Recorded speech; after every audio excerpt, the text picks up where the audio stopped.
Hey guys, how's it going? Welcome back to the channel. In this video, we are going to go over for loops.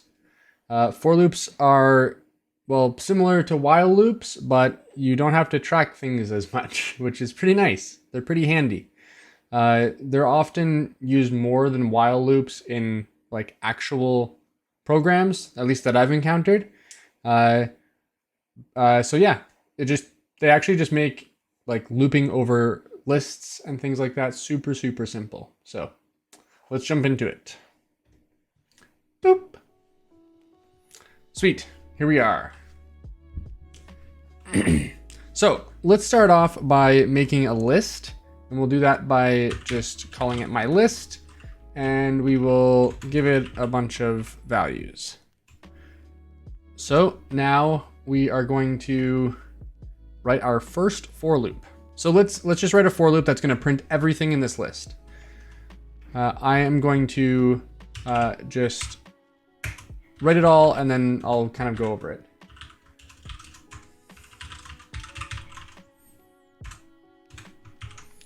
All right, that is it. This is all you need in order to loop over everything in the list. So basically what we've written here is for, then a number. This is basically like a temporary variable that will be defined in the block of the for loop. So similar to like an if statement, how things are indented, see how we have like the four spaces here? We can continue to add things here like print hi, print cool, whatever, like name equals Jake, whatever, right? We can add as much as we want to this block. But as long as we're within this block, this number variable will exist. And what the value of this number variable will be dependent on whatever is in my list. So typically when we've checked, or when we've used in before, in has actually meant is something in a list, or is a character or a string in another string. But in this case, we're actually getting a value from it. So in this case, we're getting a number from the list. So let's get rid of these here because we don't need to print hi a bunch of times. But if we print this now, we can see we get 1, 2, 3, 4. And this is because number is being assigned, the first time we go through the loop, it's being assigned 1. The second time is being assigned 2. The third time being assigned 3 and 4. The final time. So great, pretty simple, but also very powerful. All right, so we've looped over a list here, but what else can we loop over? So another thing we can loop over is actually a dictionary. So let's make an is cool dictionary, and we'll make Jake is true because I'm cool, and Sammy, my dog, also true. Now, one thing we can do here is let's loop over this and see actually what we get. So if we loop over person, or person, because it's my dog, in is cool dictionary, let's print out what we get. So we're gonna print person, and for now, let's just comment this out so we don't get a 1, 2, 3, 4 every single time. Okay, so we're getting Jake and Sammy. So what that means is that when we loop over a dictionary, we're actually getting the key as the value here. So we're getting person is equal to Jake or equal to Sammy. It's not equal to this whole part of the dictionary. It's just equal to the key. So you might be thinking to yourself, well, why is that useful? Sure, maybe we now know we know the key, but we don't know the value. But what we can do is we can use the key to get the value. So we could do is cool dictionary and pass the value in, or pass the key in rather, and now we would get the value. So we can now run this again, and we get true, because we have true and true set. So why is this useful? You could use this to loop over, a dictionary of players or maybe opponents or something like that for like a game or some kind of program. So let's make an example here where we create a target variable and we say, who are you wondering about?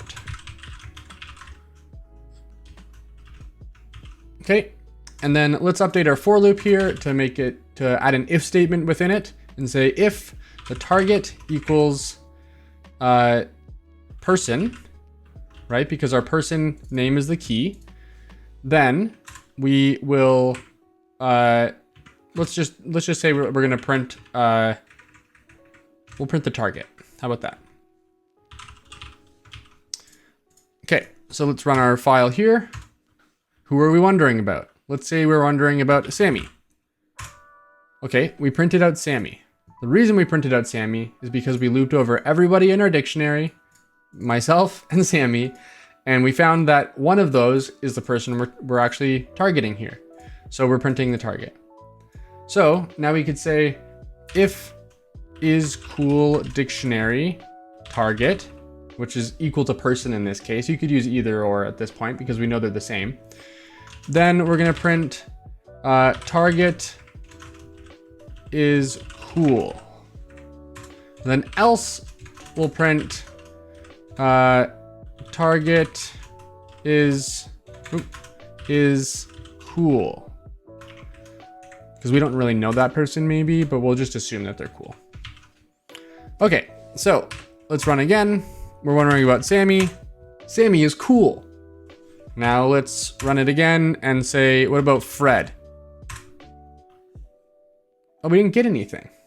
Why didn't we get anything? So the reason we didn't get anything here is because the target was never found, right? We never actually found that this person was like Fred is not actually in our dictionary here. So when we're looping over all the people in our dictionary, we never found Fred.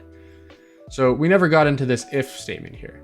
So what we could do is just say, just kind of do this and say if the target is the person, then we're gonna do this. Otherwise, we say that the target's cool, right? Maybe that could work. Oh, I didn't add a space here, but you can see that we actually printed this out twice because we looped over our is cool dictionary twice because there are two values within, or key value pairs within the is cool dictionary. So how can we fix this to actually make this work? So one way we can actually do this is we can say that if we didn't complete anything in here, we can add an else.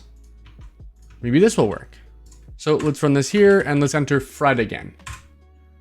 Fred is cool. Perfect. So this seems to work, but what if we enter in Jake? Oh, we got both this time. So this else statement is actually running no matter what once we finish this for loop. At least that's what we've seen so far.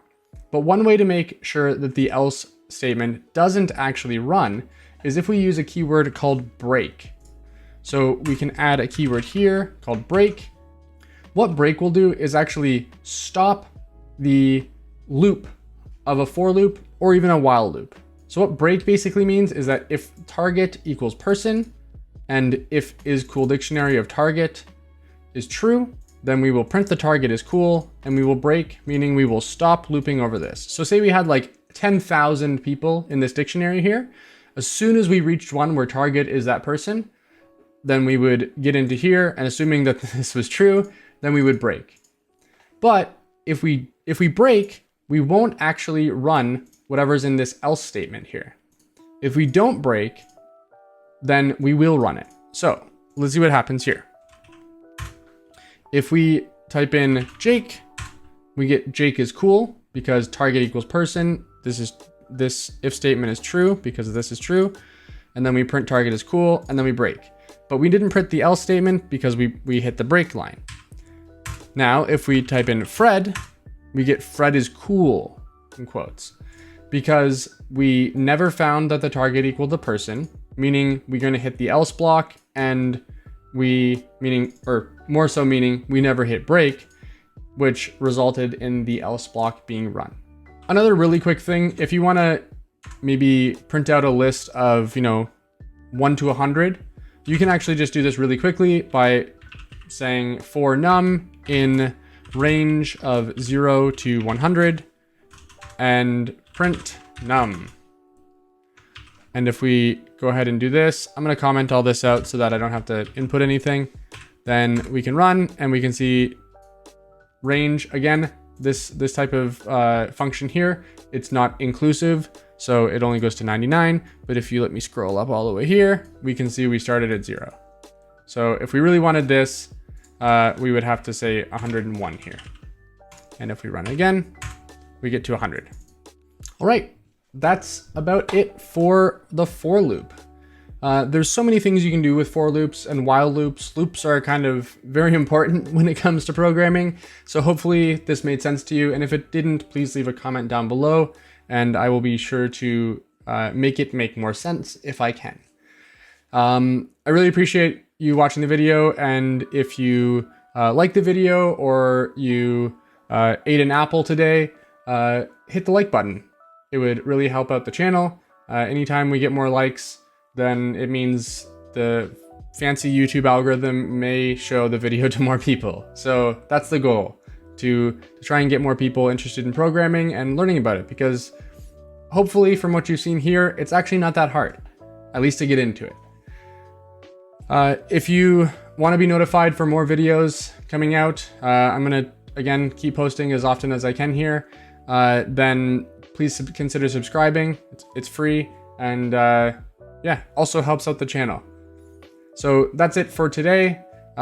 Next episode, we are going to get into functions, which are so powerful. So it's very exciting. And yeah, I will see you in the next one. Remember, never stop learning. Cheers.